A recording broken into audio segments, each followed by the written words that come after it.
As former scrum halves, this week is myself and Matt's bread and butter. We're talking about the speedsters, the try scorers, and the guys who may not do the dirty work but look good while cashing in those points. We're talking the best backs for the 2023 Fantasy MLR season. The Fantasy Ruckers Show starts right now. Where rugby and the world of fantasy sports collide.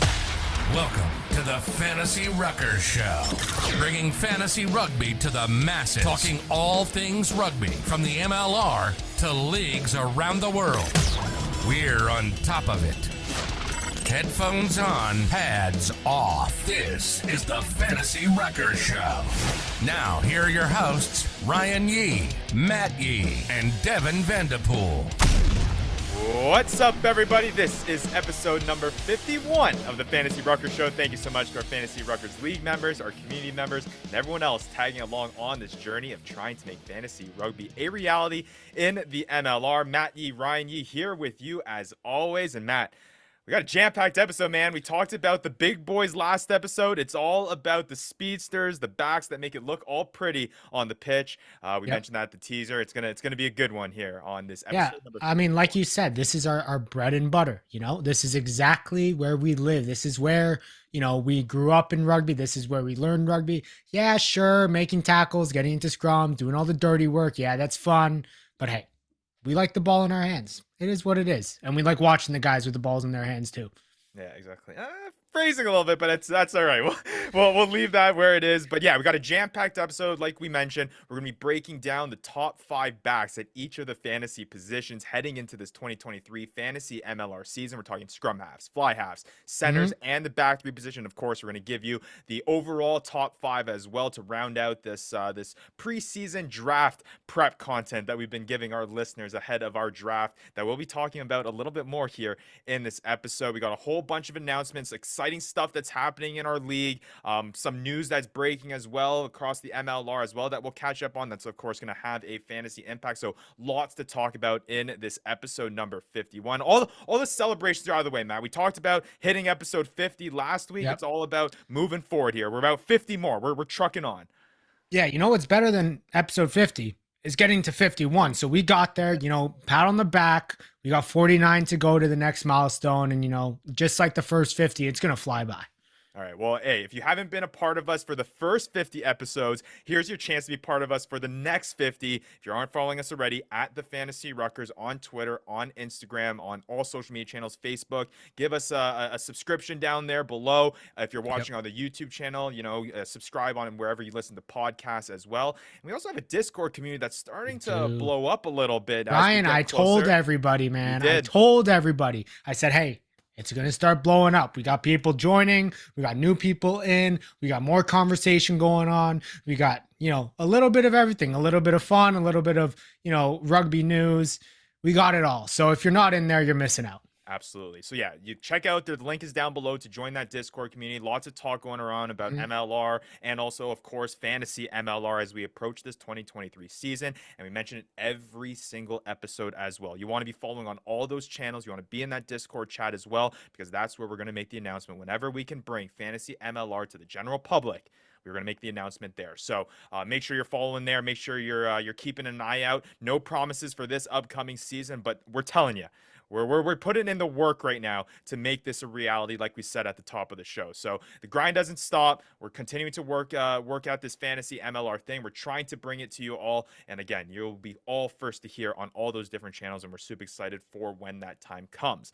But until then, we got a little bit of league announcements, Matt, to talk about. We got some special stuff that has entered our league here. We got a couple maybe exciting announcements with regards to how the league is going to operate, and of course that draft prep that we'll need to be doing as that day does approach. So here's a little bit of Commissioner Yee's league update. Oh my gosh, we're starting with this early?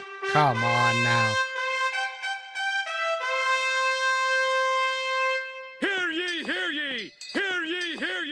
Hear ye, hear ye. Here is Commissioner Yee with his league update. And like I said, there's a whole bunch of stuff going on as we get closer and closer to this 2023 MLR season. And we have a very special announcement for all of you listeners and viewers who've been following along this journey. As we mentioned, historically, last season, we entered the fantasy MLR year with 8 teams in our league. But we've had a very special reaching out from a couple prominent people within the MLR community space, which had us made us and put in us a position to have to open up this league and maybe expand it a little bit to find a way to get them involved in fantasy MLR. And I'd like to say that we're very, very, very, very excited to announce that the MLR All Access team will be joining the Fantasy Ruckers League for the 2023 season. We're super excited for them to join us.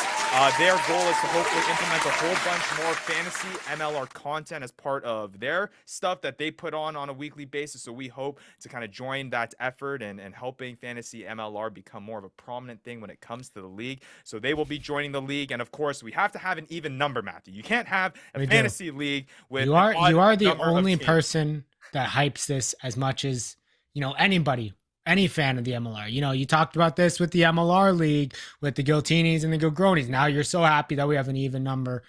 Sure. Obviously, exactly. You're going to do everything you can to make sure our league has the same. Right. And if you've been a fantasy sports player in any sport moving forward, if you've been a commissioner of one of those leagues, you know how important it is to have that even number of teams. And we had to do that. So obviously, to match up with MLR All Access, we are also, as you can see on our graphic, excited to be joined by Eagles Overseas' Bill Baker, who will also be joining the Fantasy Ruckers League. Let's give him a round of applause as well for joining the league as well. So you can see as on the graphic on your screen if you're watching on the YouTube channel, we are now expanding from 8 to 10 teams. We're adding MLR All Access in this 2023 season. We're adding Eagles Overseas to the 2023 season as well. And that's in addition to the new members that we already spoke about and introduced heading into this year with Rugby Wrap-Up joining and also MLR Stats joining as well. So 4 new members heading into this year. It's going to be exciting stuff. Going to be a whole lot of fun when it comes to how this is all going to play out. How is the 10 teams going to change things? Of course,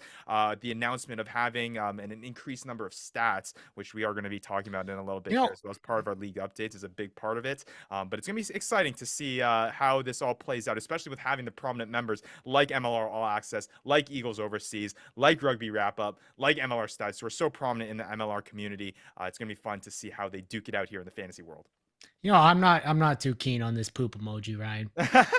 This thing keeps showing up. This thing keeps following me around everywhere. But look. We don't even have to get into it. We talked about it the last time you brought up the poop emoji beside my name. I don't love it. But look, the one thing that we do love as this show is Stacey Pates from the All Access crew. I'm sorry, Stacey, but you might have the poop emoji next season next to your team's name. Eagles Overseas, you might have it next to your name too. It probably will be Vandy, but hey, you're newcomers. You guys don't know what's going to hit you.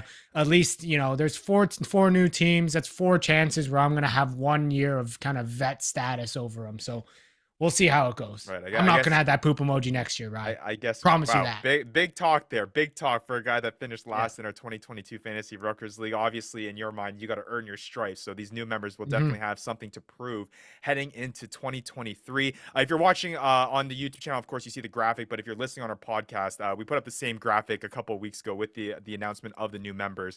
We had to throw in that little poop emoji beside Matt Yee's name as him finishing last in the 2022 Fantasy Ruckers League. And of course, last year it was John JJ Toltz of Lads on Tour who was able to get his name etched on the Fantasy Ruckers Championship jersey behind me and mark his name in the history books when it comes to the Fantasy MLR. It's gonna be fun how and what names will be filled up on this journey as the years go on. Matt, obviously you're pretty confident here in hunting down that championship win. Hey, I'm not looking for the jersey. I'm not looking for the jersey. Just looking to get rid of the poop emoji. That's step 1. All right. All right. Well, that's our big first announcement. Again, we are so excited to have all these new members join. The newest ones, obviously, being what we just mentioned, MLR All Access and Eagles Overseas. You'll be able to find all of their social media content, all their stuff down below in the description, and be able to check out their stuff. Obviously, it's massive having, like I mentioned, guys that are as prominent as them within the MLR community joining this kind of fantasy MLR wave. So we're super excited what 2023 will bring in. and super even more excited for the trash talk that's going to be happening along the way between all those guys. It's already started in our Discord chat, even on Twitter as well. So it's going to be super fun stuff. Well, we also have another special announcement. Obviously, when it comes to fantasy sports, one of the biggest days, one of the biggest events when it comes to having a fantasy sports season is the draft. And we have an official day for our listeners and our viewers to tune in and watch how this 2023 Fantasy MLR Draft is going to go. Our second time doing this. We're going to be live streaming it on YouTube for all of you to see as those results do come in. All these new members, all the old members doing in that work and making those picks to hopefully, again, get their name etched on this jersey behind me. That will be taking place in the evening of Monday, February 13th, I believe. Monday, February 13th is the day that it is going to be happening. The exact time is to be decided, and we're going to announce that in the coming episodes. Next week is our draft prep and draft preview episode, so we'll be definitely mentioning it on that episode. Happening in the evening. We're going to say around 7:30-ish time. We're going to get that finalized, but February 13th, Monday, is going to be when guys will be making their picks for the 2023 year. You excited, Matt? I mean, we are just around 2 weeks out from this draft. And look, people have seen last episode. I'm already prepping. I've been prepping for years. I've been prepping for, decades for this draft. So I'm ready to go. I was born ready for this. We're about to see some excitement in this draft. And with these new stats, with these new players, with these new league members, it's going to be an interesting one. This year is going to be, I think, a lot different than last year. We've got 6 vets, 4 new guys. Well, it'll be interesting to see how the 6 veterans of the league change their draft strategy, keep it the same. What's going to happen? Who knows? There's only one way to find out is tune into the stream. Yeah, exactly. It's going to be super fun stuff. And hey, you alluded to it, Matt. I don't think we've made it official to all of our listeners and viewers out there. This is the big reason why we've been able to expand it to 10 teams. Our league members have been asking for the answer to this question as we got closer and closer to that draft date that is now happening on Monday, February 13th. It's the fact that we are now expanding the stats. All those stats that we had teased all season long. Tackles, and we've been basing our rankings off of. That we've been basing our rankings off of as well. Tackles, breakdowns, meters gained, all of it is going to be included in this upcoming season. It's going to absolutely change the landscape of how people approach this 2023 Fantasy MLR season. Just going to be a whole lot more dynamic. And I've mentioned it to our league members as well, man. You can give me your opinion on this too, is that I think last year there was a whole lot of luck involved, maybe a little bit of skill when it comes to, picking players and choosing the right guys on a weekly basis and coming out with wins on a weekly basis in fantasy matchups, fantasy MLR matchups, I should say. But this year, I think the needle tips a little bit towards more skill as opposed to a little bit of luck. And with the inclusion of stats, just going to be a whole lot more expansive when it comes to fantasy MLR. Going to be super fun. Oh, yeah. And as a guy who finished last place, it was definitely a lot of luck last year, right? There was a lot of luck going on last year. Bad luck, good luck. Some people got the good luck. I got a lot of the bad luck. All right. Now we're heading over to the skill side and, no skill issue over here. So we'll be good. We'll be good to go. All right, so that's all the latest that is happening in the official Fantasy Ruckers League heading into the 2023 season. 2 new league members to announce, expanding the league to 10 teams. MLR All Access, welcome to the club. Eagles Overseas, welcome to the club. Going to be super fun to have you guys. And of course, we mentioned Rugby Wrap-Up and MLR stats as well. Going to be a super fun 2023 season with the expanded stats. And make sure you guys all tune in February 13th, the evening time, to see how those results play out and how all of this changing dynamics kind of plays into who gets picked at the top. And we're going to all break it down next week's episode and how it's going to affect it and how players going into the season versus their stats last year that were tracked versus what they showed this year, especially with the incoming flux of a whole bunch of players that don't even have MLR stats yet coming from overseas. It's going to be fun how all those dynamics kind of play out. And that's going to be something that we have a closer look at in next week's episode, in episode 52. But we still got those back rankings that we got to touch on. But before we get to that, we're going to talk a little bit of news and notes here. The roster moves are slowly dying down here, Matt. It's getting a little bit closer to season, so teams MLR stats is graphics are getting a little smaller. a little smaller every week, it seems like. Exactly, but nonetheless, still having the same impact from a fantasy perspective as well. Yep. But the thing we want to touch on first here, Matt, in our news and notes segment, is there are preseason games being played as teams Some. approach some, yes, of course, some as they get closer to this 2023 year to get prepared, get the squads in shape, get tip-top form as they head into that February 17th opening weekend for MLR Week 1, which we couldn't be more excited for Mhm. in the coming weeks. But yeah, two preseason games were slated. One actually gets played at the time of this recording. And zero Houston broadcasted. and zero broadcasted, which is a little bit unfortunate, but nonetheless, we were doing the digging and trying to do our best to make sure that we got all the inside scoops with regards to what this actually means for fantasy MLR. But nonetheless, Houston Sabercats taking on the NOLA Gold canceled due to an outbreak of illnesses that happened, I believe, amongst the NOLA Gold players, which resulted in them having to, I guess, cancel the game. It was nice to see that I believe Houston held like a kind of a youth kind of camp Yep. in lieu of that. So a nice way to kind of turn it into a whole positive thing. I heard that it was COVID related. So I think this is a big reminder for fantasy MLR league members here is that COVID, as much as we're, kind of sick and tired of it, it's still around. It is still something that we might have to keep an eye out for. I know that a lot of players, in other fantasy sports is something that you're still dealing with. Commissioners dealing with it in Mhm. terms of how to figure out the IR, all that type of stuff. So just something that league members do need to be aware of. A nice little, I guess, not a nice little, but a somewhat of a reminder that is something that has to be on league managers' radars if you're going to kind of, break it down and take that extra step when it comes to fantasy strategy. But again, there was another game being played, though. Rugby New York taking on the Toronto Arrows, I believe in Michigan. Is that correct? I believe it was In Michigan, in a dome. in a dome. Pretty nice facility that I saw there through the pictures. I believe Rugby New York ends up beating the Toronto Arrows. I believe 6-4 tries is what we were talking about before, Matt. Yep. But just kind of a breakdown of what you saw there. I guess what we were talking about in terms of Rugby New York is going to be that same powerful, exciting team. I mean, 6 tries in one match in a preseason match. It's obviously something to be taken with a grain of salt. But nonetheless, it looks like Rugby New York coming out the gates hot, just like Andrew Coe mentioned in our interview a couple weeks back. And Toronto Arrows, competing up there still as well as they try to figure out their way here ahead of 2023. I mean, look, we have no idea. There was no broadcast. The only way that I really knew about this game was one, America Rugby News. Well, I knew about the game, but America Rugby News tweeting out that or putting out an article that Rugby New York scored 2 late tries to win 6-4. We had one of the league members, Steven, was there, doing some scouting. So, he's obviously getting ready for the draft. And then you're seeing little clips and bits from Toronto Arrows. I would have loved if they were able to broadcast this or live stream it somehow.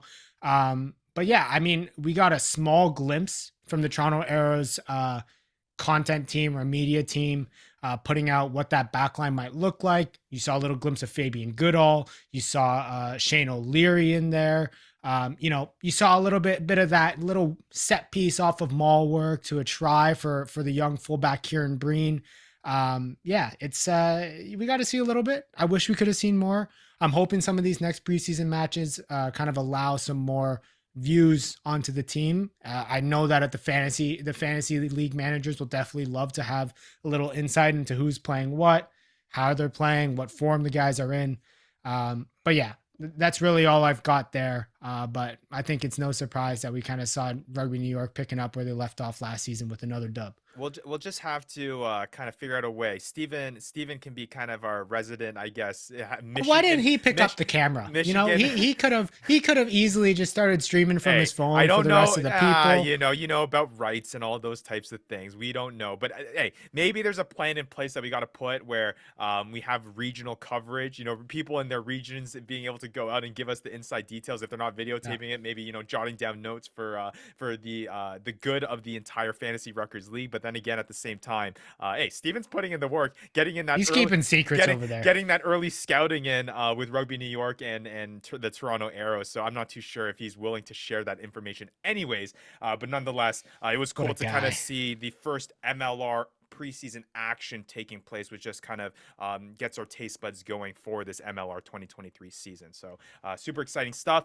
Just a few roster moves that we need to touch on. Nothing crazy happening. Again, it's all kind of died down a little bit as we get closer to the 2023 season as teams are finalizing their rosters. But there has been some signings in those places. Justin Basson, he's returning to Rugby Atlanta, a guy that will probably be fantasy relevant from the second row position this coming year. Scored a total of 92.9 fantasy points under the new under the new stats that we are tracking heading into this 2023 year. So a guy that's definitely fantasy relevant. So someone that will obviously make an impact on Rugby Atlanta. We also have a unretirement, I guess, from Chad Go. He's coming out of retirement, signed a short-term contract with Utah. He returns with the Warriors rugby squad. He scored 77 fantasy points last year. Pretty good for a front rower. So a guy that will also have somewhat of a fantasy impact, probably a depth piece for a team out there, or someone that will be on the waiver wire that will be picked up throughout the season to kind of fill that spot. So something there. And then, of course, to wrap it up, Christian Rodriguez. He is signing with Rugby New York, moving from the Giltinis last season and now moving and becoming an iron worker. Doesn't really, I don't know how much from a fantasy perspective it really allows. He did have some matches where he maybe was a stream during a week because he was starting. But it does kind of, I would say, more muddies the water in terms of that Rugby New York scrum half back room where there are some questions heading into the season, with Andy Ellis retiring, moving over to that coaching role. And then of course, we have the Connor McManus still there as part of the two Connors, both also Connor Buckley. Connor McManus was the guy that was getting most of the touches when Andy Ellis wasn't playing. So it's going to be interesting to see how that scrum half room kind of plays out now, having three guys. You're a little bit less confident heading into the season about who you're exactly going to choose there from a scrum half position. Yeah, but I mean, you're going to want to have three guys on the roster for sure at that halfback position. We saw last year the struggles that the Arrows had when they ran into some injury trouble at that position, having to bring on Riley DiNardo, an old former Arrow. I think they're probably just doing this to build depth in that position, and they're one of the teams, I would say, that doesn't have necessarily a clear-cut number one halfback. Our number one scrum half. So like you said, it'll be interesting to see. Just going to add a couple roster moves in there as well. I know New England Free Jacks signed the back row Sam Fishley from Otago. So he joins another packed back row room. You know, we did talk about Mitch Jacobson last episode as well. And then as well, Rugby New York signs a back three Brooklyn Hardiker. Brooklyn comes to New York. How fitting. But that back three room is also absolutely packed. But the big one that I kind of want to bring up is the Seattle Seawolves. You know, I think we saw that Kieran Joyce, he wasn't in the returning pod group. So I was kind of wondering, okay, who's going to be AJ Alatimu's, backup? Who's going to be the guy who steps in when he gets either injured, when he gets, when he needs somebody to come in and cover for him? They finally sign a South African, Jordan Shate. So, they're filling out their roster nice. We're starting to see teams kind of just round out some depth, round out their rosters, except the Jackals, who I don't even know what the heck they're doing. Yeah, well, that's kind of what I wanted to get to here in the next, as we wrap up this news and notes segment. It's kind of a lack of news. We still have no idea what the Dallas Jackals are doing. No word in terms of rosters. They are training. We see pictures on their social media of them training, and it kind of led to a funny kind of Twitter exchange, Matt, between you, Eagles Overseas, and the rest of our league members in terms of trying to figure out who's in that picture. Apparently Ivan Droga, came from boxing, from fighting Rocky all the way to the Dallas Jackals. So, apparently to Eagles Overseas, that's what happened. But yeah, it's just like 12 guys we have so far confirmed on this team. I know MLR Stats, of course, pointing out that he did see Danny Christensen there on that huddle. He did see Eric Naposki, a favorite of mine, who I love seeing. But I mean, that makes us to 14 guys, 15 if you add Ivan. So I don't even know what to make. I'm hoping that we hear more this weekend from their preseason match against, I believe, NOLA. So I'm hoping that maybe we hear some more player names, hear some more announcements, some more news about this. But yeah, every other team seems to be on board with helping out Fantasy MLR. The Dallas Jackals seem to just wanting to see us fail, Rye. Yeah, it should be interesting. It's a problem when you got Brian Ray hopping on Twitter and saying something about it. Yeah. You know what I'm saying? Like he's one of the top rugby guys that covers rugby in and when it comes to North American stuff, especially when it comes to the MLR. When he's coming out on Twitter and saying, "Hey, this is an issue that we still have nothing heard from the Dallas Jackals," that's a problem. But And he's way from the east coast of Canada, Ryan. You know how far Dallas is from the east coast of Canada? Pretty darn far. For him to actually be, criticizing a team that far away, it's taken effort. It's clearly a problem if he's pointing it out from all the way on the east coast.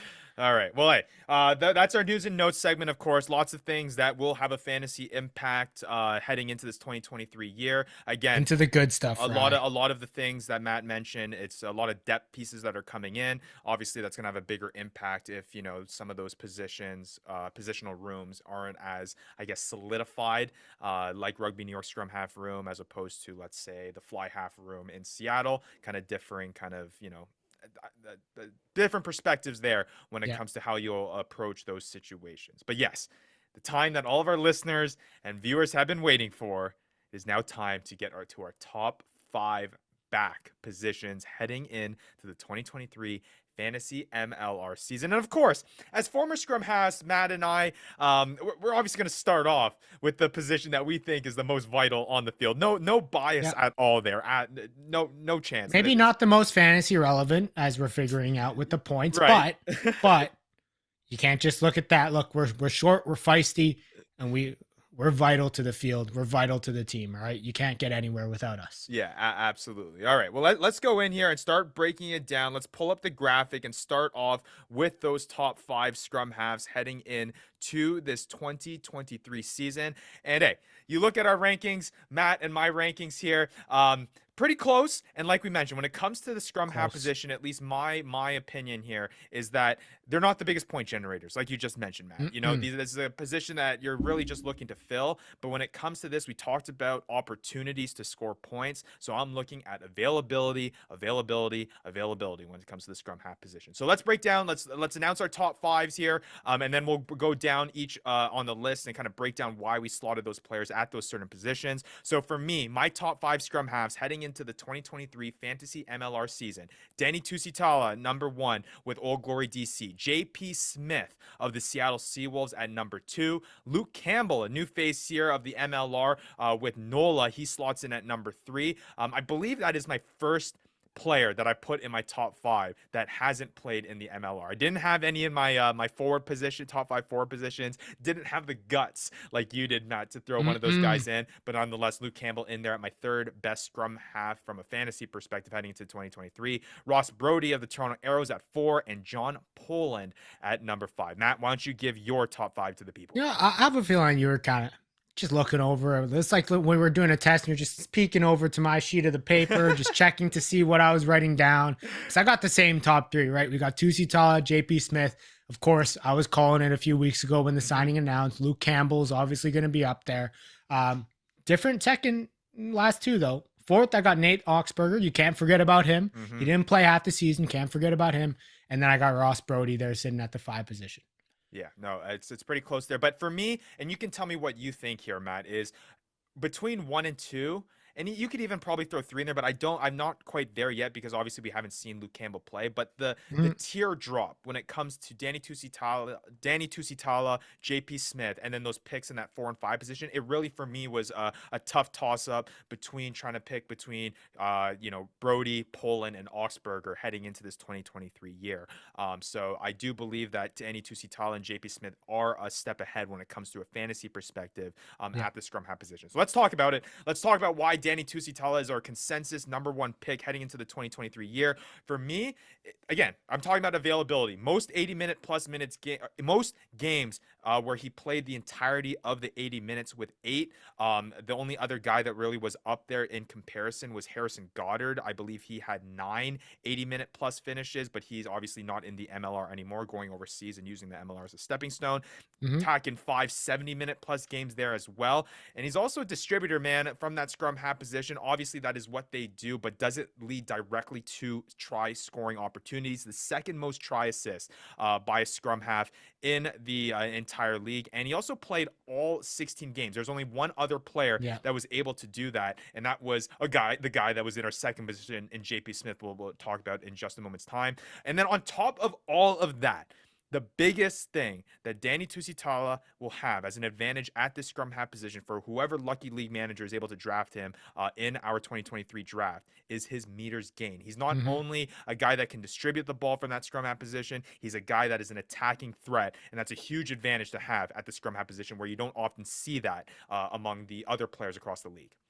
Yeah, I mean, the meters gain is, for me, there's a couple things. Like, you bring up the 80 minutes, but I think the 80 minutes is really a result of him being the captain, right? Sure. He's the captain. He's going to get playing time. They're going to look to him to play close to 80 minutes a match. He obviously showed that he could do it throughout a 16-game period on a not that great performing team. So, he's able to do it. He's a guy that you can kind of rely on to be in that lineup. You're never going to say, oh, is Danny going to be in the lineup? No, he's the captain. He's going to be in there. They're going to have him in there. But yeah, you bring up the running meters. I mean, at the 9 position, we talk about how sparse it is in terms of points, how not so fantasy relevant maybe the 9 position is. But when you have a 9 that is able to have kind of meters gained, being able to be an attacking threat, you also have that ability to have that crazy upside of them scoring tries. Maybe it didn't show up with Danny Tusitala, but he has that opportunity to get meters gained, points. And like you said, meters gained, he's breaking the line, dishing it off for a try assist. That's the upside that you're looking for when you're taking a jump or taking a risk on a scrum half to see if they can get you some more points than the other team's 9 that you're facing. Yeah, absolutely, and I think it's gonna be exciting to see what he can do in terms of improving this season, especially in a down year for Old Glory DC. He's obviously going to be a big part of kind of turning that franchise around and making a big impact here in the 2023 season. All right, let's shift over to our number 2 consensus guy. Both got him there. JP Smith, like I mentioned, he was the only other scrum half that started and played all 16 games. Also had 8 80-minute plus games as well, through 4 70-minute plus games in there as in there too. So again, fitting that kind of availability mantra, at least in my mindset, when it comes to how you're supposed to attack the scrum half position from a fantasy strategy perspective. But the big thing for me here is that we talked about meters gained for Danny Tusitala. The advantage that JP Smith brings is the tackling that he does at that 9 position is something that he obviously takes a lot of pride of in that defense, leading the league in most tackles among scrum halves with 152 last season. Again, we mentioned it last episode. What tackles will bring is a level of consistency to scoring points. You're always going to have tackles being made by these players, and if a guy's looking to do that, especially from that 9 position, you can count on JP Smith being very reliable for you. You're not necessarily looking at Danny Tusitala's, breaking out for that big explosive play to gain those meters. Tackles is something that is going to come consistently, in my opinion. So I think really when you look at these two guys, it's just what direction do you want to go? Do you want the kind of volatility and potential that Danny Tusitala can have versus JP Smith's consistency with that level of tackling that he does do? Yeah, I mean, the tackling is definitely something that I was going to point out and why I have him at the number 2. The other reason I have him at the number 2 is that, Nola Gold, I think, is going to take a step up. I've been saying this, I think, for the past 2 months. Nola Gold is going to take a step up in terms of the talent that they have, the amount of wins that they're going to get. Yes, Seattle, you're right. I'm sorry. I was getting ahead of myself thinking about Luke Campbell already. I was getting ahead of myself. But yeah, JP Smith, they made it, the Seattle team, they made it to the finals. But again, I think that Seattle, if you look back at last year, it wasn't like they necessarily, there's a lot going on that helped them get there to that final. I think they're going to continue to step up. You look at that team, you look at that squad, it's gotten even better than last year. And I think they're just going to continue to grow, which is going to allow him to have a bit more opportunities to not only get tackles, but also get try assists, and stuff like that. But yeah, JP Smith here, I think Tusitala, JP Smith were our clear number 1 and 2. Maybe Luke Campbell will prove us wrong and say that we should have put him in 1 and 2 spot instead. And again, I mean, JP Smith finding the try line 3 times last season, so Yeah. has that kind of act to find that try scoring ability as well. Just to mention, 125.2 fantasy points scored last year by Danny Hmm. Tusitala was good enough for the second scrum half 2 position, just behind Harrison Goddard, who finished as our scrum half number 1 last year. JP Smith falling right behind Danny Tusitala, scrum half 3, 125.0 total fantasy points. So again, it's about, do you want those fluctuations in the week when it comes to Danny Tusitala, where he might have a big week Yeah. 1 week and then maybe a not so big week the next, where JP Smith maybe just provides you that level of consistency. Again, a lot of it's going to play into your roster construction.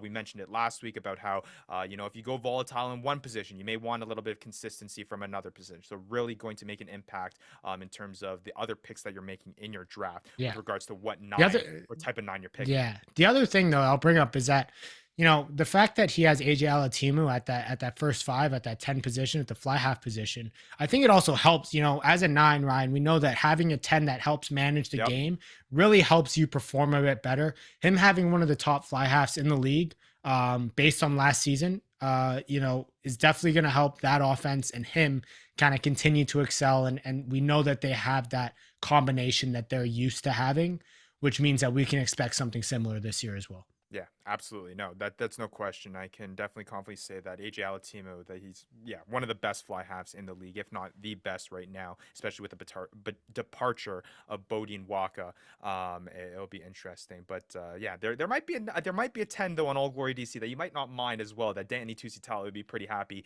to have on his side That's as well. true. That could make a pretty big impact as well. But let's move on here before we get to the fly halves. Luke Campbell here coming at our consensus 3 position. Again, this is a guy that Mhm. wasn't in the MLR last year, coming from New Zealand, was part of the Hurricane system over there in Super Rugby, and he joins what is predicted to be a pretty powerful NOLA Gold team. This is a Yeah. team that you're very high on, Matthew. So why don't you Yeah. just talk about with your experience with covering Super Rugby and also your high nature on the NOLA Gold team? You're pretty excited for Luke Campbell. I mean, my excitement was shown when we were talking about JP Smith, when I kind of got ahead of myself and started talking about Nola Gold too quick, because No I just kidding. wanted to get to Luke Campbell as quickly as we could. No But look, kidding. this guy, I mean, yes, he came from the Hurricanes, but I just want to look back at the last season with Manawatu and the NPC Bunnings Cup. I mean, 10 try assists in 9 matches for that team. You look at that and you translate it to 16 matches. That is just going to be, that is next level. That's higher than Tusitala would have got last season. And then you also look at the one thing that I point out, coming from that Hurricanes program, learning under TJ Perenara, getting to watch him start instead of while TJ Perenara was overseas. You can also see the running lines that they're running. And I think this is really big for 9s to get the opportunity to get tries and try assists, is those running lines, those support lines that they're running. You can see their opportunity for him to score points, to not get tries, not only get try assists, but also get tries, to also get running meters. I just think he's going to have a breakout year with NOLA, with the team that's just looks like they're going to have a really good season. I think he's going to be a big factor in that. And again, I think this is going to be a common theme too as we go throughout these back rankings, is that these guys that are coming from overseas, especially in these back rankings, maybe not so much in the forwards last week, but I have a Yeah. feeling, at least with these, is that they all have the potential to be the number 1 guy. Like I Mhm. think Luke Campbell has the potential to be better than Danny Tusitala and JP Smith from a I mean, the fantasy only reason I perspective. didn't put him up there was the fact that I don't know how We he's don't know. how is he gonna work in this NOLA system? How is he going to, Sure. adjust to the MLR? We've seen guys come over from overseas and not necessarily play up to our expectations. So just knowing Tusitala, JP Smith, knowing what you can get from them, Luke Campbell having a bit of a little uncertainty just for the environment. That's the only reason really he's fallen down to 3 for me at least, and I think for you too. I mean, his resume though, it speaks for itself. Yeah. So it definitely has the potential to hit that level. And this is where, now moving on to our 4 and 5 positions, where we kind of differ here. This is where my tier break kind of happens. This is where it's a little bit tough here to kind of decide who are these kind of guys to round out our top 5. Me at that 4 position, Ross Brody of the Toronto Arrows. He slots in at number 4. Matt, you have Nate Oxberger. I'll start with Ross Brody and why I had him at this position. Missed the portion of the season last year. We mentioned about the 9 depth issues that Toronto was having. He missed the part of the season due to injury, but he started and played 10 of 10 games. And really, the big thing for me here, again, going back to kind of that availability mantra, he's the only guy in Toronto that I feel confident in playing from a fantasy perspective. I don't think there are going to be many guys that at least that will be slotting in behind him on this Toronto Arrows squad. I think they're going to do their best in terms of trying to keep him on the pitch. So I think from that sense, it'll be interesting to see how that plays into his advantage of being a scrum half in the fantasy world. You look at the scrum half depth chart, you got Ross Brody, who really was one of the few guys that had that experience. And then Cole Brown had some appearances last year. And then you throw in Will Grant in there as well. Again, I think this is a guy that Toronto is confident in. They'll want to keep him on the field as much as they can. Higgins last year was traded midway through the season, so he left the picture. And then in just those 10 games, he was able to rack up those 7 try assists. So you talk about guys that are able to kind of attack those lines, support, be able to distribute into those try-scoring opportunities. Ross Brody was a guy that was able to do it multiple times. I have him at 4. You have him at 5. Last season, he scored 80.4 fantasy points in those 10 games, finishing off as the 9th best scrum half. Again, we're trying to stat this out here because of that injury, so I think he'll take a big step up here in a fantasy perspective. I mean, also Ryan, look at the over 300 meters gained. He was an offensive threat for that Toronto Arrows team. Yep. He was able to work around the fringes. He was also great. I just talked about the support lines. He was also great with those support lines. And he was always a threat to kind of score a try on the goal line. So he's definitely a guy that has an impact playing. If he is able to play all 16 games, I think we can really see Ross Brody that is flirting with that top 3. And we may see him in a completely different place, higher up in these top 5s at the end of the season. Yeah, able to score 3 tries in those 10 games. So if you pace that out, that would have been one of the highest among the scrum half position if he was able to stay healthy for the rest of the year. Again, not a given that he would be able to stay healthy, but just the mind that he was able to score those 3 tries in those 10 games is pretty impressive. Why don't you tell me about why you have Nate Augsburger there? This was tough, man. I was trying to find a way to get him in my top 5. Again, it was really a toss-up between these 4 or 5 positions. We'll get to John Poland, who I ended up slotting in my 5th, but for you, Augsburger really cut it for you. Yeah, I mean, let's first look at the scrum half room for the San Diego Legion. I mean, we do have Jason Higgins there. Jason Higgins had some breakout games, but Nate Augsburger is a vet. He's a veteran U.S. Eagle. He's a guy that when he was playing for San Diego, when he was in there for those 9 games, he was a difference maker. You could see his impact. And you kind of look at it, you look at his stats, 89 tackles, over 300 meters gained in 9 games. That could be, if you look out for a full 16-game season, even a 15-game season, you're looking at that as leading the scrum halves in tackles, potentially almost leading the scrum halves in meters gained as well, being up there with Dusi Tala. And I mean, we talk about an attacking threat. We talk about having that ability to have a huge upside in your weeks. He's coming in with the upside of both tackles and the upside of meters gained. So you look at that, that's consistency. That's the possibility to have a breakout game. That's why I have him in my top 5. It's just whether he's going to play those 15 games, because they do have a 9, sitting on the bench, Jason Higgins, that they know that they can rely on and get big wins and big games out of him too. Yeah, I mean, the way I saw it, I think stat-wise, they're very similar, both Ross Brody and Nate Augsburger. The thing was, ironically, is that Brody, in a sense, has handed off Jason Higgins to the Nate Augsburger, which kind of made me a little bit scared to put him in his top 5, because I feel like there's going to be a little bit more of a split time there, and maybe you won't be cashing in on those 70-minute plus, 80-minute plus points, and of course those scoring opportunities. And then to round out my top 5, Matt, you have Ross Brody in there as your 5th guy. We spoke about him. I have John Poland in there. For me, again, this was a very tough one between Augsburger and Poland. At the end of the day, I needed to side with the better team. I think New England is going to be a lot stronger than San Diego. Obviously, they lose Bodine Waka, which is going to be a big impact for the New England Free Jacks. But nonetheless, Poland still putting up good numbers, 7 tries this last year.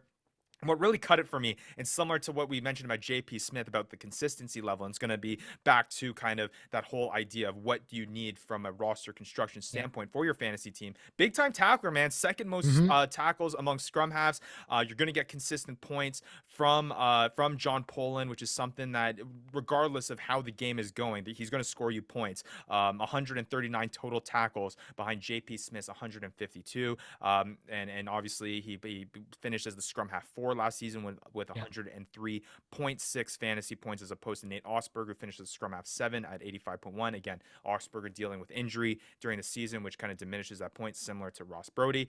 But nonetheless, it really was a toss-up for me, at least for those 4 or 5 positions, in trying to figure out who was going to go there. Yeah, I mean, the one thing for me with Poland is that you bring it up. No Bodine Waka. We really don't know who's going to be at that fly half position. They did bring on Jason Potros. We don't know if he's actually going to be playing fly half. I lurked their website. They actually have a Reese McDonald listed as a fly half on their 2023 roster. Hasn't been announced. But that's all we know. But again, it's still the unknown. We don't know exactly what that tandem's going to look like. But at the same time, at the start of last season, we didn't necessarily know exactly what the tandem in New England was going to look like with Bodine Walker there either. So, I think it's a good pick with the tackles. But for me, it was looking at that, okay, do I want to have the upside of Augsburger versus the consistency of Poland? I ended up siding with the potential of what could be with Augsburger. Right. And for all you listeners, you knew, as former scrum halves between Matt and myself, we were going to spend a decent amount of time here breaking these guys down. We're super excited to see how these guys play out. And again, for me, my top 5 is Danny Tusitala, JP Smith, Luke Campbell, Ross Brody, John Poland. And then for Matt, Danny Tusitala 1, JP Smith 2, Luke Campbell 3, Nate Augsburger at that 4 position, and then Ross Brody at that 5. So let's move on now to the fly half position. Our best friends, I would say, Matt, usually when it comes to being on the pitch. Sometimes maybe not so much. But for me, heading into this position and evaluating this position is kicking is key. That is for me. I think that's what I learned from last season. Is that, yes, it is nice to have a back 3 guy that maybe does kick, but I think to keep up with other teams' points and the points that they're able to score, you need to match, especially when you have a guy that you're going up against in terms of last year's Bodine Waka, last year's AJ Alatimu. If you don't have a fly half that is matching that kicking pace, you're in addition to having a back 3 that can score points and score tries, it's very hard to keep up. So let's break it down here, bring up the graphic on the screen. For me, my top 5 positions, top 5 fly halves heading into the 2023 year: AJ Alatimu, Luke Carty, David Coetzer, Sam Malcolm, Rodney Iona. So again, a new face here that didn't play in the MLR last season. So I'm on a roll here. I'm getting a little bit more comfortable in getting these guys into my top 5. And then for you, Matt, tell me what your top 5 is. A little bit of a difference here. Yeah, a little bit different. I got Alatimu, I got Coetzer, Sam Malcolm, and then I got Tito Bonillo Diaz. And then I got Rodney Iona. So I got 2 new guys on mine. So Ryan, you still got a ways to go to step it up. But you'll get there. You'll get there. But yeah, let's break it down. I think the first one's going to be the easiest one, Ryan. Yeah. This was a clear cut. This was one of those, I think, similar to some of the forward positions. You kind of just throw their name on there. All right, who's next? That's kind of how it went. Absolutely. For us. And we're talking about AJ Alatimu at the consensus number 1 position, finishing as the best fly half from a fantasy perspective last year with a total of 186.8 fantasy points. You could argue that maybe, yes, Bodine Waka was the MVP last year, and he at least from a rugby standpoint was the best fly half in the league. But at least from a fantasy perspective, you could argue that AJ Alatimu was even better than Bodine Waka from this sense. Absolutely money from the boot. I mean, he scored 24 penalties, most in the league. Also a great distributor, 15 try assists, not even close to anyone else. He didn't even score a try, Ryan. Right. He never scored a try last season, and this is like he's up there 30 points ahead of the next 10. Yeah, it's pretty incredible. And then he was also the second best tackler among fly halves in 2022 as well. Really not much else to be said. Just a complete package and the guy to have at the fly half position. Yeah, I mean, this is one of those guys that, we talk about some of these position players that are kind of just a head above of the rest. These are one of those guys maybe you want to reach for in the draft. Maybe you want to grab and make sure that you have that kicker solidified on your team who's going to get you points. And, he does it all. Conversions, penalties, tackles, meters gained, try assists. The only thing he doesn't do is score tries. And, clearly he doesn't need that because he's still killing it ahead of everybody without it. And you would expect that to sort of regress to the mean as well. Like he should find himself, especially with, the opportunities that he has to eventually, even once or twice in the league, that would even push his fantasy point total even higher. Some people love just setting the boys up. You know, Alatimu is just clearly one of those guys. Yeah, exactly. All right. Well, now this is where the difference happens. Earlier than what we had in our scrum half rankings, I'm taking a little roll of the dice here. I'm very, very high on the Chicago Hounds. We've mentioned it on this show before, but I got Luke Carty, who's expected to be the starting fly half for the Chicago Hounds at my number 2 position. Comes that main distributor for the Hounds with an absolute lethal backline. We're going to get to some of those key players in just a few moments here. It's hard to pass this up. I mean, I really can't explain anything else because he didn't play much last season with the Giltinis. But I just think you need to have the Chicago Hounds main distributor. Luke Carty's going to be that guy. He's going to be a part of what is going to be what I expect, a very explosive backline, and I expect him to be kicking for that team as well. You put that all in together, he could end up being, if not the best fly half, definitely at that 2 position for me. No, I mean, I got to give you props, Ryan, for just going out there with this one. But the one thing that troubles me with this is that we look at the LA Giltini team last year when they had Bill Meeks at center. And I mean, you watch that team and it was almost just unconsciously the 10 would just pass it off to Bill Meeks to kind of do something, you know? But look, we're looking at a different team, different coach, a completely different backline. Now we're looking at almost like an all-star team, as we said. I think you're onto something here with Luke Carty in there, and we could see him blow up, and you could be laughing in everybody's faces at the end of the season. And the guy that you have at number 2, I have at number 3, David Coetzer, fly half for the Houston SaberCats, 156.2 fantasy points last season. The fly half for, I should mention, Luke Carty only had 16.5 fantasy points, and he finished as the fly half 26. We don't need to mention that. But David Coetzer finishing in that top 5 fly halves. Why you got him at the 2 spot there over, I would say, Luke Carty? Yeah, I mean, for me, it was really just the offensive ability to break the line, attack the line, have meters gained as well. Having that ability at the 10 position is something that we really looked for last year. I mean, it's what we saw in Bodine Walker that gave everybody such a high confidence in him. And it's something that we can expect out of Coetzer into this season as well. So that's one of the reasons why I've got him up there. He also was pretty darn good at conversions as well, kind of a reliable kicker. Didn't do as many penalties, but yeah, he was a reliable kicker for the SaberCats, and they're going to be another team that's going to be on the front foot, trying to build momentum from a great step in the right direction last season. And again, for me, the difference between Luke Carty and Coetzer is obviously you have a little bit more history to play with Coetzer.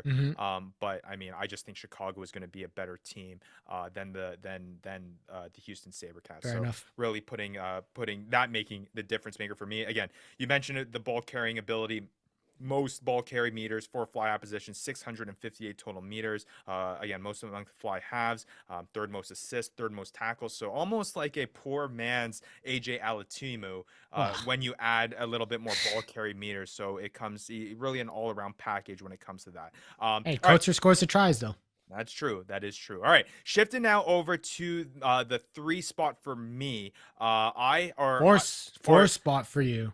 3 spot for me. Exactly. So 3 spot, I have David Coetzer, who we just spoke about. You have Sam Malcolm, who I have slotted at my 4th position. Why don't you tell me about Sam Malcolm and why I'm wrong in not having him at that 3 spot? Yeah, I mean, you bring up kicking, right? At the start, you talk about the kicks are what matters. And we watch this Arrows team and the fact and how much that they relied on Sam Malcolm's boot to take penalties. He was an absolute, he's electric from the tee. Penalties, conversions, everything. We're seeing it in his stats. We're seeing it everywhere. They rely on him heavily for, those types of points. And he's more of a distributor. He's not going to attack the line as much, yes. But, the big thing is that he's great off the boot. He's able to make tackles, right? Yep. We're looking at him, 138 tackles on the season. And yeah, he gets into the dirty work as a 10. You don't really see that too often.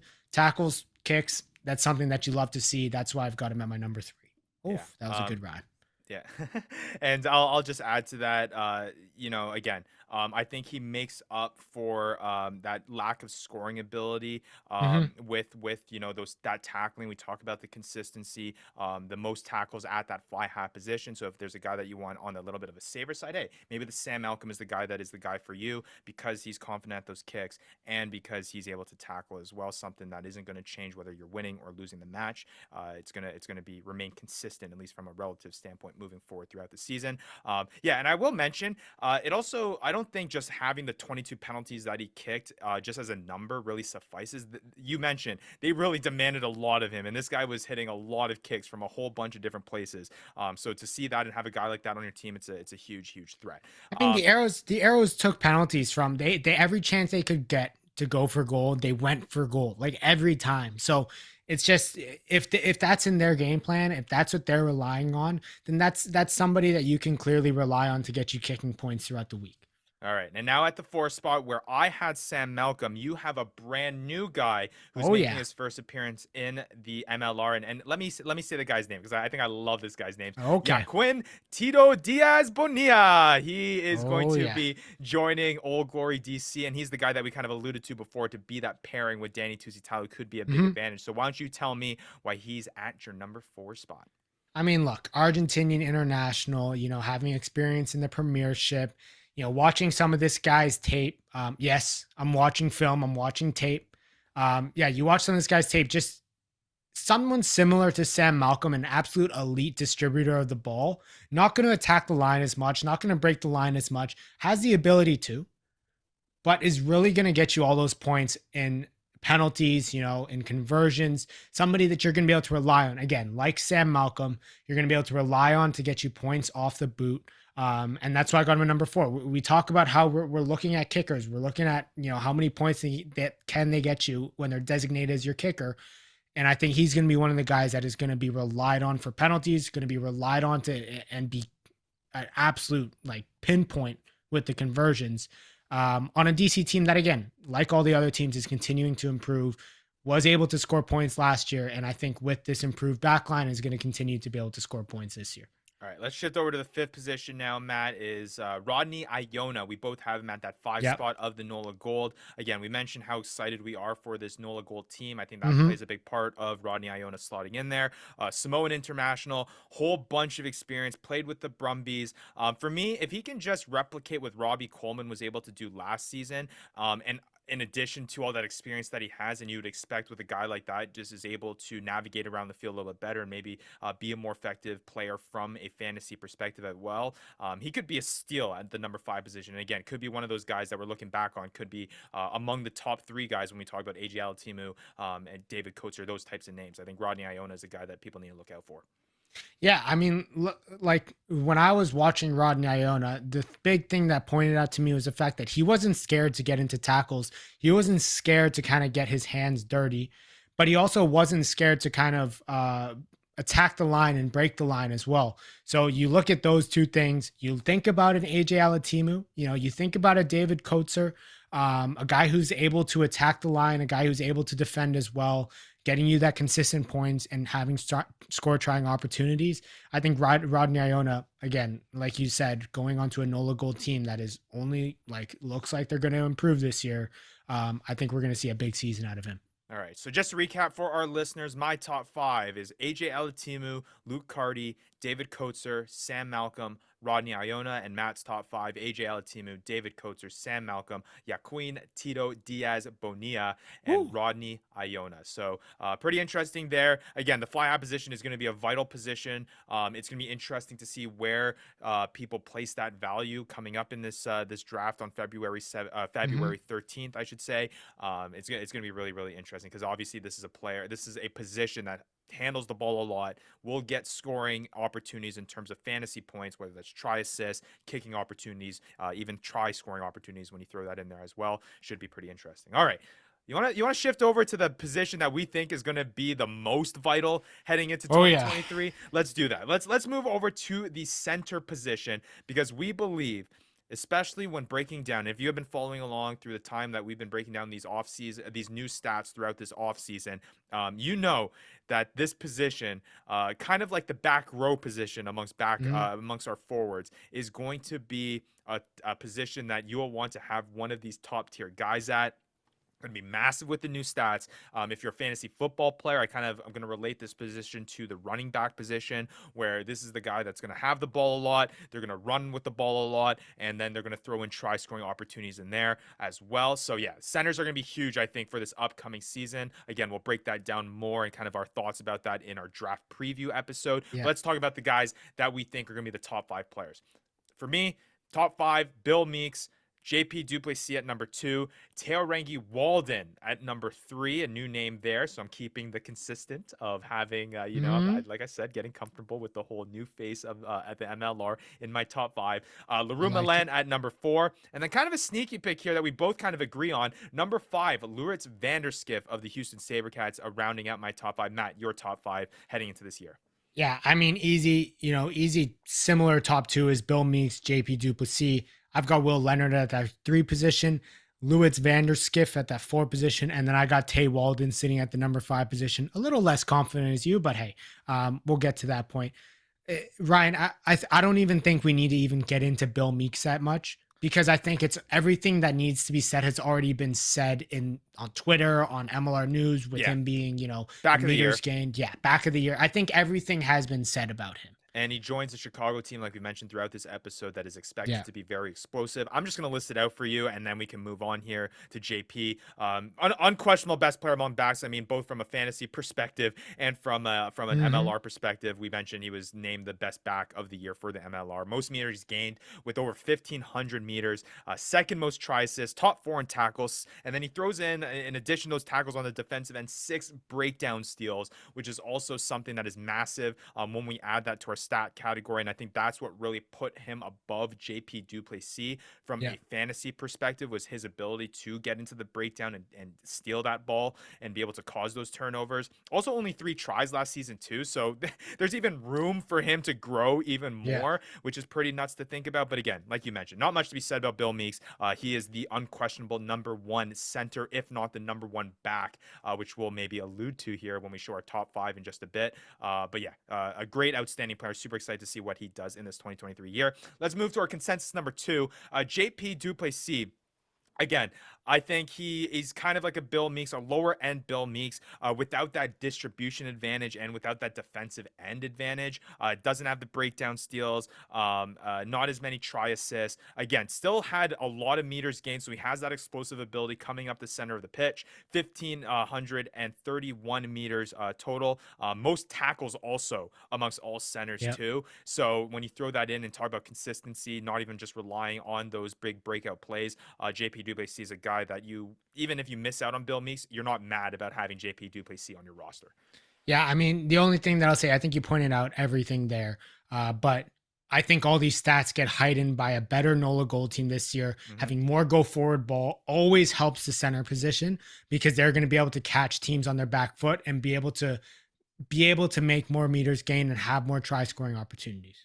Sure. All right, let's move on to where the differences in our top 5 start to come. Yeah. I think the tier break doesn't happen quite yet, but again, we're maybe a little bit here because I don't know what he's going to be able to do. I mean, Rugby New York hasn't even officially announced that he's on the team yet. They haven't. But again, I am super confident what this guy can bring to a very potent Rugby New York squad. Teorangi Walden, huge potential. The guy that has massive high-level rugby experience, 33 Highlander appearances, comes from the Maori has Maori All Blacks international experience. He could easily, I don't think it's a stretch to say that he could be the top center at the end of 2023. You look at what Fuatai was able to do in that kind of similar role, 4th most meters. They were, and you pair that with Jason Emery, a pairing that was among the top centers in the league. I think Walden has the potential to be up there amongst those 2 names in JP Duplessis and Bill Meeks, and is why I couldn't leave him out from that top 3. Yeah, I mean, my only thing with him, and I loved watching him on the Highlanders. He had a little stint at the Hurricanes, didn't play as much. But the only thing for me is, how does that work with Jason Emery and Fuatai, right? Sure. Like, Fuatai has some wing experience, but then you look at the back 3 for Rugby New York, the back 3 is packed. Where does he fit in there as well? And Jason Emery and Fuatai really built that rapport last year. It'll be interesting to see how Tay Walden fits in. I have him in my top 5. I have him at number 5, so he's definitely going to have an impact, and I definitely think he's going to be a regular on that starting lineup. But it's just a question of how. What does that look like? And that uncertainty kind of, for me, had him drop a little. Yeah, so it should be interesting. You're right, Matt, but I just feel in a way that it's hard to leave a guy that has 33 Super Rugby appearances with the Highlanders out of the lineup. That's tough for me to think. And Ryan, we talk about a distributor. We talk about Bill Meeks being a distributor. Let's look at Tay Walden. I mean, last year in the NPC Bunnies Cup, 8 try assists in 8 matches for Taranaki. I mean, that is from the center position, and being able to distribute like that, that is just unheard of in the MLR, and we can see that translate, and hopefully we can see that translate right to Rugby New York. Sure. All right. Now let's move to your number three Ryan. center, Will Leonard of Rugby Atlanta, 234.1 fantasy points, finishing as that center number 4 last season. Tell me a bit about why you believe that he's going to break that top 3. It was tough for me. He's a guy that's not in my top 5, kind of interchangeable for me, and kind of similar to the scrum half position in those 4, 5, 6 positions. But for you, Will Leonard really cuts it in that top 3 position. Yeah, I mean, watching Will Leonard last year, especially having him on my roster last year, seeing him attack the line and carrying the ball, it was explosive. It was powerful. And you can see it in his stats. I mean, he's still up there with over 1,200 ball carry meters, but it's not just that. You talk about Bill Meeks having the defensive ability to not just make tackles, but also be a threat at the breakdown. Will Leonard brings that energy. He brings the tackles. He brings the breakdown steals, with 7 breakdown steals last year, and really having also the ability to score tries. And we saw that last year with Rugby Atlanta. And I think we can only continue to see it this year as well. And that's why I'm expecting a pretty big season for him. All right, well, let's move to number 4. This is kind of the spot where I was kind of juggling with the idea of inputting Will Leonard at my number 4 spot. I have LaRue Milan of New England in there last season, 226.5 fantasy points, finishing off as the center 3. You have Lourdes Vanderskip, who I have at number 5. You have him at number 4. I'll start with LaRue Milan. Third most meters gained, kind of your typical center build. You want a guy that can break the line, accumulate those meters from a fantasy perspective. Again, a hard choice between him and Will Leonard. I think very similar in their tier ranking. And he's a tackle machine, man. Second most tackles, and maybe there's a theme that's going on that I'm liking consistency. I mean, I am the commissioner, and I haven't played in the league itself. You don't know, Ryan. So I may not know from that extent, but to me, consistency sounds pretty good, and I think our listeners and viewers can get kind of that idea that that's something that I do like. And yeah, when you do have a guy that is at that center position making the second most tackles, I think it's huge. Right after JP Duplessis up there, I think that consistency will be massive from LaRue Milan, and also being a part of what is supposed to be a pretty solid New England team. I think you can't go wrong with LaRue Milan. Yeah, I mean, the only scary thing, Rise, you look at that New England center room, and that room is just ridiculous, right? Yep. You look at LaRue Milan, Wayne Vanderbank, they pick up Ben Lesage, they pick up Spencer Jones.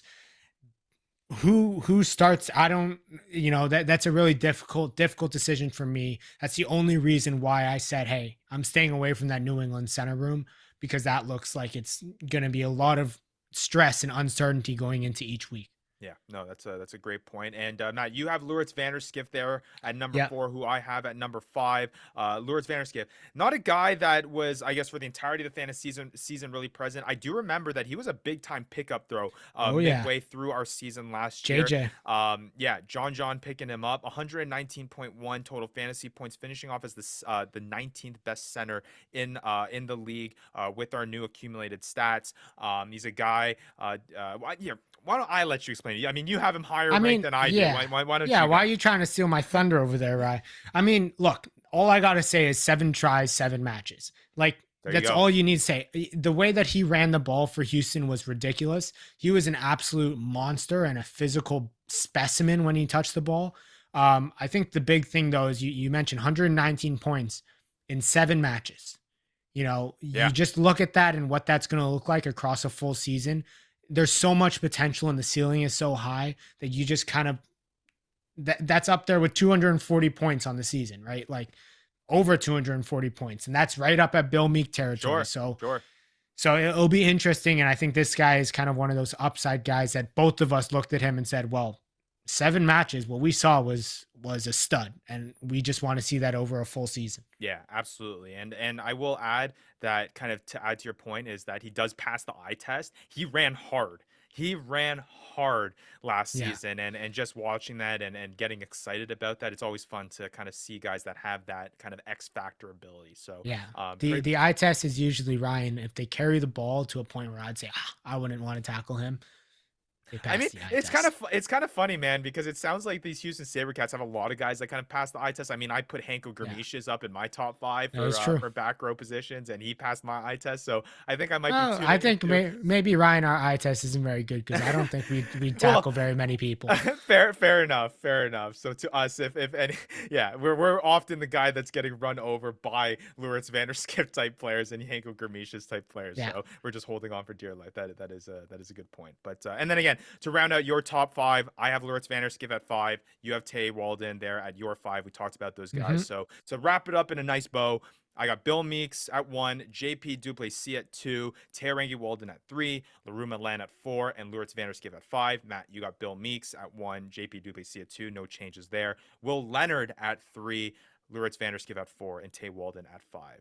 So yeah, again, I don't think we can emphasize enough how massive this center position I think is going to be this year. It was a position that maybe didn't have as much of an impact the way that we were statting things last season, but I think the shift is going to be huge. And I think getting guys and seeing how our league members kind of approach this and whether or not they feel the same in terms of the advantage of having one of these top guys, because you could argue that maybe the difference between having, I'm obviously not going to say Bill Meeks or JP Duplessis because those guys are in a league of their own. But maybe having a guy like LaRue Milan or Will Leonard, maybe the difference between having maybe a 10th or 11th center, maybe not as much, and you'd rather have a bigger advantage at, let's say, the scrum half position and having a Danny Tusitala over a guy that maybe has to side with, the 9th best scrum half. So it'll be interesting to see how league members kind of approach that. All right.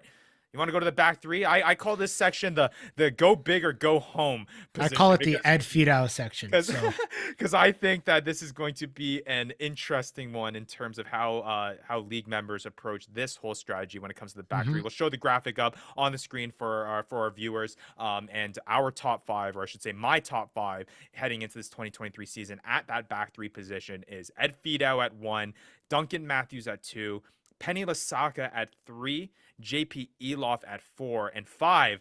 I had to do it, Matt. We talked to him a couple episodes ago. He said he was going to be salty if I didn't. I can't say that had any input or any sway in my decision in putting him in the top 5, but I think some people will agree with me that Andrew Coe has the ability to be a top 5 back in fantasy MLR, and I put him there at the 5th spot. Matt, what about your top 5? Yeah, I got Fidow, Duncan Matthews, Penny Lasaka, Drew Wild, a new guy. You didn't have the courage, Ryan. This time I guess I kind of copped out here. And Mitch Wilson. Sorry, Cole. I don't know. I can't put 2 Rugby New York guys in my top 5. Ed Fidow is just Ed Fidow. So no. It is what it is. All right. Well, let's get right into it then. Again, kind of similar to the whole Bill Meeks situation. Ed Fidow was in a league of his own. And I want to preface this kind of conversation between, I think the way that people should be approaching this back 3 position is this is where you're going to win weeks. These are kind of your big time wide receivers in fantasy football. These are the guys that are going to go off. We saw the weeks that Ed Fidow had last season where he would score 25 fantasy points and win you a week on his own. Now, that emphasis is not going to be as much with the new included stats that we are going to have in this upcoming season. But nonetheless, having a guy like Ed Fidow, who was a try machine, scoring 12 tries last season, Rugby New York should be just as explosive from that back line, if not more. We have intel from Andrew Coe, who mentioned it on our show, who said they're looking to continue playing that up-tempo style, exciting rugby. He runs hard too, second most meters gained, has that ability to score tries. So when you talk about that go big or go home mentality, Ed Fidow fits that mantra as kind of that perfect back 3 player that you want to rely on to kind of win you those very, very important weeks. Oh yeah. I mean, you said it all there. Ed Fidow's Ed Fidow. We know what we're going to get from him. This guy's going to be one of the first guys off the board. All right, so let's move on to number 2 then. Seattle Seawolf making an appearance here in our number 2 spot. We have him both Mhm. in this 2 slot. Duncan Matthews scoring 197.7 fantasy points last season, finishing Yeah. off as the 4th best back 3 player in our fantasy league. I should mention Ed Fidow finishing as the back 3 number 1 was in a league of his own, 232.9 total fantasy points. So that just puts into perspective how crazy he was last season, especially putting up those 12 tries. But Duncan Matthews, for me, Matt, he's a guy that was, had a lot of meters gained. He had that ability to kind of More than run for Fido. those more than Fido, and that's what kind of puts him in this category is that he only scored as a back 3 player 3 tries. Right, he only scored 3 tries last season. If he can even add a little bit to that total while be having that meters gained stat continued, I think Duncan Matthews is going to be a fantastic player for fantasy league managers, which will be interesting. Yeah, I mean, and on top of that, he was also a distributor, getting some try assists as well Mhm. to add to that. Really, just Ed Fida, you're looking at him as a try and meters gain guy, but you're looking at Duncan Matthews of more of an all-rounded back 3 option that you can kind of get points from a bunch of different categories. Yeah, absolutely. All right, let's now shift on to the third position. Again, a position that we have the same player at, Penny Mhm. Lasaka, 195.9 total fantasy points, finished off as the 5th best back 3 player last season. Again, he only played and started 12 games last season and still finished as the 5th best Yeah. back 3 player. Now, I will say that a lot of that was helped by his kicking ability. Now, you can look at this Yes. in 2 ways. You can either look at it as it being an advantage that you have a back 3 player that can kick the ball and score you points. So, if you enter a week where you maybe have a fly half, your typical fly half in a bye week, you can turn to Penny Lasaka as your kicker and still have confidence in him in scoring you points. Now, at the same time, maybe that kicking ability is inflating his point total, and it's a waste of points essentially because you're not going to be able to slot him in as a kicker every single week if you have a guy at fly half position that can kick the ball. So you can kind of look at it 2 ways. Again, we're kind of, and Matt, I feel like you agree with me, we're kind of skewed in the way that we believe that the fly half should be your kicker in your fantasy construction. I think that is a huge advantage. But hey, it doesn't hurt to have another guy on your squad that you can start at that kicking position. Yeah, I mean, let's expect Lasaka's points to go down, right? DC just got our boy Tito, Yep. right? And we talked about how good Tito looks with his boot. Let's expect those points to come down, but I don't think that we should take away from the fact that Lasaka is an absolute threat with the ball. Is still able to produce. Yes, 3 tries is not that much for a winger, but Mhm. that's still production along with 3 try assists. He's getting the meters gained, and we got to remember as well that DC team last year was, while they scored a lot early on in the season, they were really struggling as we got Mhm. to the end of the year at some points.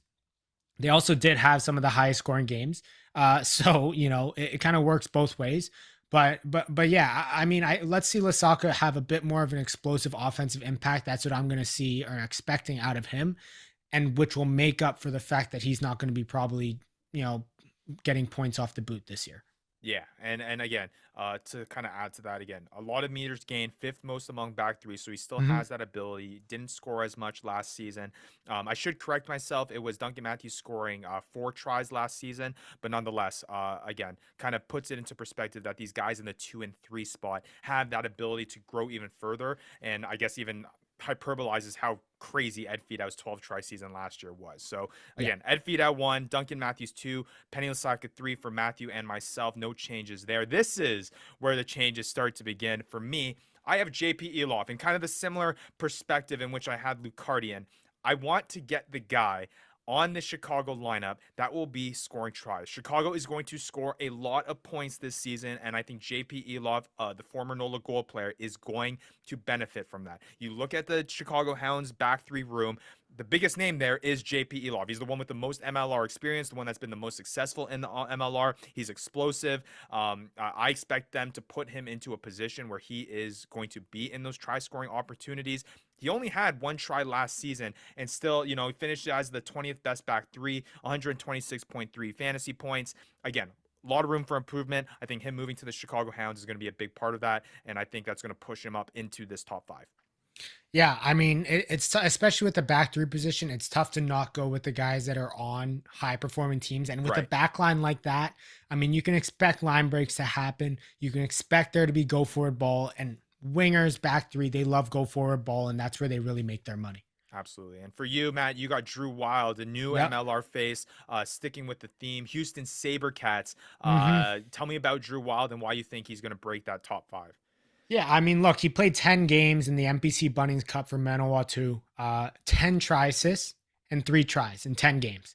You know, you look at that 10 try assists, unheard of from what we've seen in the back three that we've already talked about. He fits into that 15 position perfectly. I think he starts over Robbie Povey. And I think he really fits into a Houston Sabercats backline that again is looking, underratedly deadly. It's looking underratedly deadly. And I think he's going to have the opportunity to continue to be a distributor as well as have opportunity to score tries and be able to break the line and kind of have a lot of go forward ball. So I'm looking for a big season out of Drew Wild.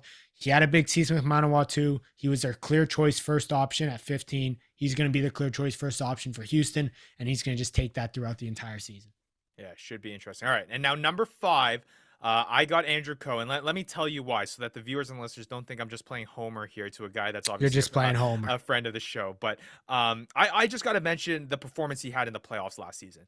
You know, semifinals, finals was a big part of why Rugby New York got that MLR Shield last season. He Yeah. absolutely tore it up. When Ed Fidow went down, Andrew Coe really stepped up into that position and really made the most of it.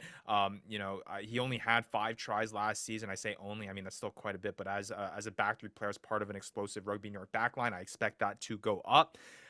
There's really not much else to be said. I think that he showed Yeah. what he can do with Rugby New York in those playoffs. Now with the departure of Waisake Nahalo and Nehemilner Scudder, I think that he's going to be the biggest benefactor of it. We've seen what Ed Fidow can do. Now it's just Andrew Coe's turn to step up on a regular basis and step in there. And I should say too that he did deal with a little bit of injury in the regular season of last season as well. So it'll be interesting to see how he kind of copes with the entirety of the 2023 year. And again, throwing in a little bit there, I'll admit it swayed me a little bit that Coe told me Yeah, make just sure a he's in the little top bit. five. Maybe just a bit. But look, there's for me, it's just the uncertainty there. Like they picked up Nick Feeks. Yeah. Fuatai, is he going to be moving into the back three a bit more often? Sam Windsor, we saw him and Jack Hyden kind of, potentially play in that 15 position as well. What does that look like? I don't know. There's too much uncertainty for me to handle. I love Co, friend of the show, but hey, look, you're my number 6. It's not here, but you're my number 6. But Mitch Wilson, I'm going to move on straight to Mitch Wilson and just, I'll keep it short, but a back three that's able to make tackles and and gain meters, it's just something that we don't really see. He scores 7 tries on the year as well as leading the back three in tackles. I mean, that kind of speaks for itself. A guy who's definitely able to kind of continue to get those stats this year. Maybe not going to be the top 4, but I think I can see him sitting at 5 pretty easily by the end of the season with getting those stats in. Consistency from the back three that you maybe can't get too often just with, you never know with the back three. Like you said, you're looking for the upside, but with him, you may see the consistency there. And again, I should mention that I think the tier break happens. I think for me, it was very interchangeable between JP Elov, Andrew Coe, and Mitch Wilson. So I think it is going to be interesting to see kind of who funnels that out and how that plays. So I think it'll be definitely interesting. All right, so we talked about each position individually. Now let's talk about kind of our total top 5 backs heading into the 2023 year. We'll throw up the graphic onto the screen for our viewers. No surprise here, a lot of centers on the list there, but not as heavy as the forward position is back rows. Sure, right? exactly. In our forward positions, in episode number 50, basically the entire thing was filled out with back row players, just the utter dominance that position had when it comes to forward play and the impact that they have on the pitch. Here, a little bit more dispersed, but nonetheless, I think still a clear-cut importance when it comes to the center position, and that's reflected in our top 5. For me, top 5 fantasy backs heading into 2023, 1, Bill Meeks. obvious. JP Duplessis number 2, Tairangi Walden at 3, which may be surprising to some, kind of banking a lot on him making that impact there in that Rugby New York lineup. Ed Fidow at number 4, and then I had to throw AJ Alatimu there in number 5, just the amount of times he touches the ball, the ability that he has with the boot, just an overall outstanding player. Matt, what about your top 5 backs? Yeah, so matching the two, Bill Meeks, JP Duplessis. Number 3, throw in Ed Fidow. I got Will Leonard at 4, and then throwing in Lourdes Vanderskiff at 5, just for the fact that we talked about he could be the Bill Meeks this season. We could see that definitely come out. I think Ed Fidow cracking that number 3 position is just honestly attributed to how just Ed Fidow. Like, that's literally all I can say. Sure. It's attributed to the fact that Ed Fidow is Ed Fidow, that it's hard not to have him in that top 5. Yeah, so pretty interesting stuff. Those are the top 5 individual positions. Those are our top 5 backs heading into 2023. Again, it was really fun breaking even last episode down from the forwards and then breaking down the backs here in this episode. More fun this episode. Just discussing and really the brain teaser and the mind games of trying to figure out who slots where, how do they fit in the lineups, especially for the new guys. It's kind of cool to see how and predict the impact that they're going to have for their respective squads in the 2023 year. So should be pretty interesting. It'll be interesting to see when we look back at this in a year's time after 2023 to see what changes have been made, because I can only assume that there'll be definitely a bit, if not many, different changes in there with some surprise breakouts. Sure. So should be pretty interesting. And hey, if you disagree with anything that we said, throw us what your top 5 is in our Twitter and the Discord and the comments. Let us know. We'll definitely be tweeting. I think people saw last week that we were tweeting out our top 5s throughout, so the Twitterverse can see. We'll be doing that this week again. Tweet back with us with how wrong I am. Tell me how wrong I am. I want to know. So yeah, just throwing that out there, throwing a bone. Go ahead and catch it.